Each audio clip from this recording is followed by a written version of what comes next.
أعوذ بالله من الشيطان الرجيم. بسم الله الرحمن الرحيم. الحمد لله رب العالمين، الصلاة والسلام على أهلها. اللهم عرفني نفسك فإنك إن لم تعرفني نفسك لم أعرف نبيك.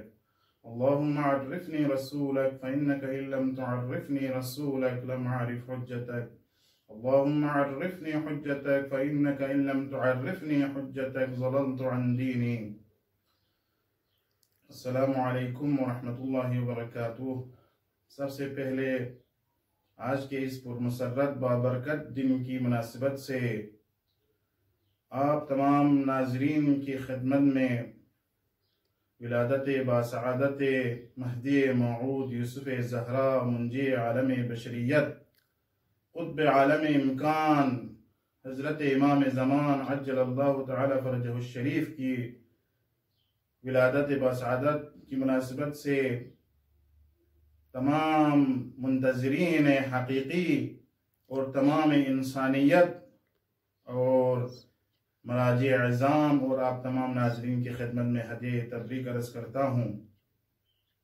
امام زمان عجل اللہ تعالی فرجہ الشریف کی زندگی اور ان کی زندگانی کے حوالے سے چند نکات بیان کرنا چاہتا ہوں۔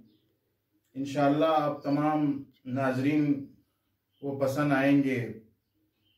سب سے پہلے جس ہستی کی ولادت کا آج دن ہے، اس ہستی کے بارے میں کہا جاتا ہے کہ وہ مصلح جہانی ہیں اور موعود آسمانی ہیں۔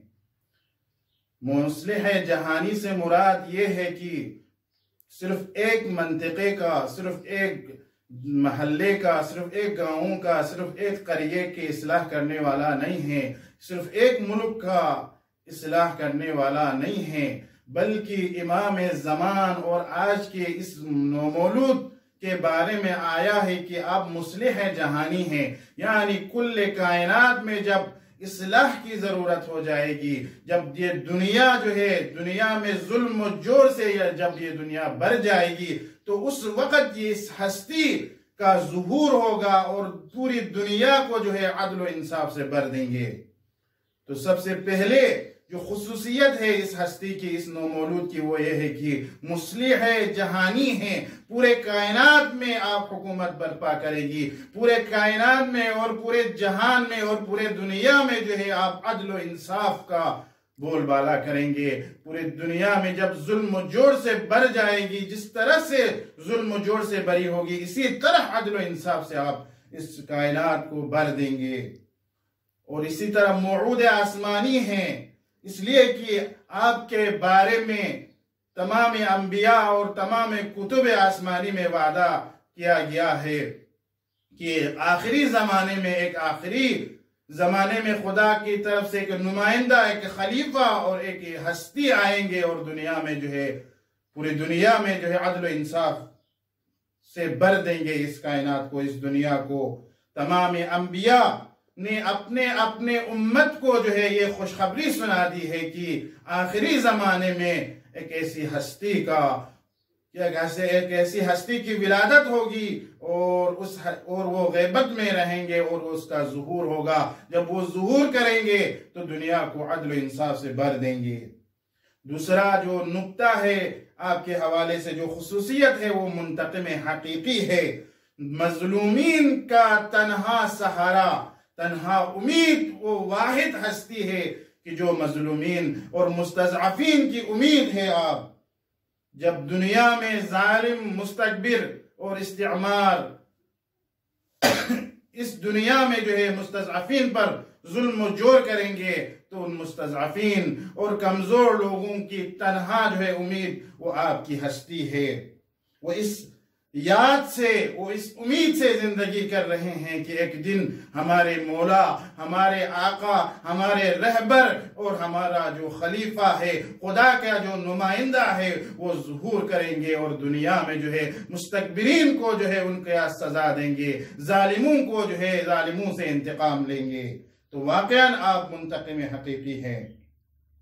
تیسری چیز جو آپ کی خصوصیات ہے وہ یہ ہے کہ آپ کے بارے میں اس قدر اہتمام کیا گیا ہے خالق کائنات نے، اور اس کے بعد انبیاء نے، انبیاء کی زبانی جو ہے لوگوں تک یہ بات پہنچا دی ہے کہ آخری زمانے میں آپ کا ظہور ہوگا۔ اسی طرح پیغمبر اکرم صلی اللہ علیہ وآلہ وسلم نے بے شمار روایات جو ہے آپ کے بارے میں بیان ہو گئی ہے۔ اور چوتھا نکتہ یہ ہے کہ اگرچہ آپ غیبت کے پردے میں ہیں، غیب کے پردے میں ہیں، غیبت میں ہیں، تو بعض یہ سوال کرتے ہیں کہ غیبت میں رہنے کا کیا فائدہ ہے؟ امام کو چاہیے کہ امام اگر حقیقی معنوں میں امام ہو تو لوگوں کے ساتھ زندگی کرنا چاہیے۔ غیبت میں رہنے سے لوگوں کو کیا فائدہ ہوگا؟ تو معصومین نے بھی اس سوال کا جواب دیا ہے کہ امام زمان کی مثال اس سورج کی مانند ہے، اس آفتاب کی مانند ہے جو بادل کے اوٹ میں بھی رہ کر، بادل کے پیچھے چھپ کر بھی، جس طرح جو ہے سورج بادل کے پیچھے رہ کر جو ہے کائنات کو جو ہے فائدہ پہنچا دیتا ہے، اسی طرح امام زمان عجل اللہ تعالی فرجہ الشریف بھی غیبت کے پردے میں رہ کر انسانوں کی ہدایت کرتا ہے، لوگوں کی رہنمائی کرتا ہے، لوگوں کو فائدہ دیتا ہے۔ اور چوتھی جو خصوصیت ہے آپ کی وہ یہ ہے کہ آپ کی عمر مبارک کے بارے میں کہ جو طولانی ہے اس کے بارے میں گفتگو کرتے ہیں کہ کیا یہ ممکن ہے کہ ایک انسان جو ہے کئی ہزار سال تک زندہ رہ سکے؟ قرآن مجید نے اس طرح سے جواب دیا ہے، اصحاب کہف کا تذکرہ کیا ہے کہ جو 309 سال تک زندہ رہے۔ جو لوگ شک کرتے ہیں کہ خدا کی قدرت پر، ان کے لیے جواب ہے کہ جب اصحاب کہف 309 سال تک زندہ رہ سکے تو خدا کی قدرت میں کوئی کمی نہیں ہے کہ خدا اگر چاہے تو اپنے بندے کو جو ہے ہزاروں سال تک زندہ رکھ سکتے ہیں۔ اسی طرح حضرت عزیر کی مثال لے کہ جو 100 سال تک زندہ رہے۔ بس بنابراین کوئی یہ شک نہ کرے کہ امام زمان عجل اللہ تعالی فرجہ الشریف جو ہے وہ زندہ نہیں رہ سکتے۔ اور جو ساتویں اور چھٹی جو خصوصیت آپ کی ہے وہ یہ ہے کہ آپ کی ولادت حضرت ابراہیم کی ولادت کی مانند تھی۔ جب ابراہیم کی ولادت کا زمانہ آیا تو سب سے زیادہ طاقتور شخص نے، نمرود نے پابندی لگائی کہ اس محلے میں، اس گاؤں میں، اس ملک میں، اس قریے میں جو ہے کسی نومولود کی ولادت ممنوع ہے، نہیں ہونی چاہیے۔ لیکن خدا کا کرنا یہ ہوا کہ ابراہیم کی ولادت ہو گئی اور اسی ابراہیم کے ذریعے سے نمرود ذلیل ہو گئے۔ جب نمرود نے ابراہیم کو آگ میں پھینکنا چاہا تو ابراہیم جو ہے خدا کے عشق میں آگ میں کود گئے، بے خطر کود پڑا آتش نمرود میں۔ عشق جو ہے جب عشق کا مرحلہ آ جاتا ہے تو ابراہیم کود پڑے، لیکن خدا نے جب اپنے بندے کی حفاظت کرنا مقصود ہو تو خدا نے اس آگ کو گلستان میں تبدیل کر دیا۔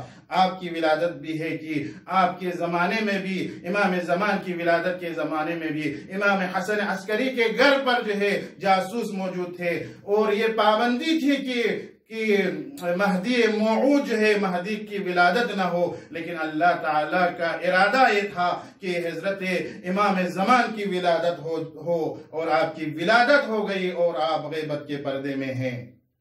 اور اسی طرح کہتے ہیں کہ آپ کی جو غیبت ہے وہ حضرت موسیٰ کی طرح ہے کہ جس طرح حضرت موسیٰ جو ہے 40 دن کے لیے اپنے قوم سے الگ ہو کر کوہ طور پر گئے، اسی طرح آپ کے بارے میں ہے کہ آپ بھی جو ہے آپ کے بارے میں ہے کہ آپ کی غیبت کی 2 طرح ہے، غیبت صغریٰ اور غیبت کبریٰ۔ اور ساتویں جو خصوصیت ہے وہ یہ ہے کہ آپ کی مثال جو ہے یوسف کی طرح ہے، حضرت یوسف کی طرح ہے کہ بہت عرصہ جو ہے ہزاروں سال جو ہے اپنے جو ہے حضرت یوسف کی مانند ہے کہ حضرت یوسف جو ہے مصر میں رہے، لوگوں کے ساتھ رہے، لیکن حضرت یوسف کو پہچانا نہیں۔ جب آپ عزیز مصر بن گئے تب لوگوں نے پہچان لیا کہ یہ تو وہی تھا، یہ تو وہی یوسف تھا جو ہمارے ساتھ کھاتے تھے، جو ہمارے ساتھ پیتے تھے، جس کا رہن سہن ہمارے ساتھ تھا۔ تو امام زمان عجل اللہ تعالی فرجہ الشریف کے بارے میں فرماتے ہیں کہ امام زمان جب ظہور فرمائیں گے تو دو لوگ حیران ہوں گے، یہ وہ ہستی کہ جو ہم سے باتیں کرتے تھے، جن کو تو ہم روزانہ دیکھتے تھے، جن کو تو ہم سالانہ دیکھتے تھے، جو ہم سے ہاتھ ملاتے تھے، یہی واقعا امام زمان ہے۔ اسی طرح آپ کی مانند جو ہے حضرت عیسیٰ کی مانند ہے کہ حضرت عیسیٰ کے بارے میں اختلاف ہے، اسی طرح امام زمان کے ولادت کے حوالے سے بھی اختلاف ہے۔ بعض جو ہے کہتے ہیں کہ آپ جس طرح ہمارے برادران اہل سنت جو ہے کہتے ہیں کہ امام زمان کی ابھی ولادت نہیں ہوئی، لیکن مکتب تشیع میں کا عقیدہ یہ ہے کہ آپ کی ولادت ہو گئی ہے اور اس وقت جو ہے آپ غیب کے پردے میں ہیں۔ اور جو آخری جو خصوصیت ہے وہ یہ ہے کہ آپ کے ظہور کا جو وقت ہے وہ مجہول ہے، وہ کسی کو معلوم نہیں ہے۔ حتیٰ بعض فرماتے ہیں کہ خود امام زمان عجل اللہ تعالی فرجہ الشریف کو بھی آپ کے ظہور کا وقت کا علم نہیں ہے۔ صرف اور صرف جس ہستی کو اس ظہور کا علم ہے وہ خداوند متعال کی ذات ہے کہ خدا کے علم میں ہے کہ مہدی موعود نے کب ظہور کرنا ہے۔ لیکن جو منتظرین کے لیے کی جو ذمہ داری ہے وہ یہ ہے انتظار ہے، انتظار فرج یعنی امام کے ظہور کی انتظار کرنا۔ اور یہ انتظار ایک ایسی انتظار ہے کہ جس کے بارے میں کہا گیا ہے کہ انتظار فرج، انتظار ظہور امام زمان عجل اللہ تعالی فرجہ الشریف سب سے زیادہ اور سب سے بڑی عبادت ہے۔ خداوند متعال ہم سب کو امام زمان عجل اللہ تعالی فرجہ الشریف کی صحیح معنوں میں معرفت حاصل کرنے کی توفیق عطا فرما۔ ہم سب کو امام زمان عجل اللہ تعالی فرجہ الشریف کے اعوان و انصار میں سے قرار دے۔ اللہم عجل لولیک الفرج والعافیت والنصر۔ والسلام علیکم ورحمۃ اللہ وبرکاتہ۔